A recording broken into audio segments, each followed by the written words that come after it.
হাসপাতাল থেকে বের হয়ে আয়ান এখন স্বাভাবিকভাবে আবার নিজের জীবনে ব্যাক করে। সে এখন চাকরি করে। তার বন্ধু নেহাকেও সরি বলে, সব আগের মতো করে।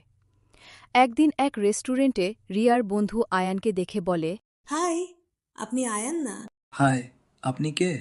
আমি রিয়ার বন্ধু। ওর কাছে আপনার কথা শুনেছি। আপনাকে কিছু বলতে চাই, যদি কোনো কিছু না মনে করতেন।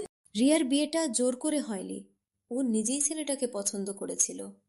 ওর পরিবার তো বরং বলেছিল আপনার কথা। কি বলছেন?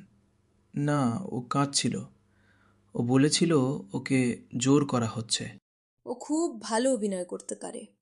আমার কথা বিশ্বাস না হলে এই রেকর্ডিংটা শুনে দেখেন। এরপর সে রেকর্ডিংটা শুনে আর ভাবে, আমি কত ভুল করেছি।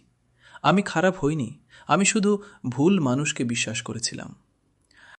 এভাবে কয়েক বছর কেটে যায়। রিয়া এখন বিভিন্ন কারণে তার স্বামীর অত্যাচার সহ্য করে। সে তার স্বামীর ভালোবাসা পেতে সব করে, তাও সে তাকে ভালোবাসে না। একদিন রিয়া আয়ানের অফিসের লোকেশন খুঁজে তার কাছে যায়। রিয়া, তুমি এখানে কিভাবে?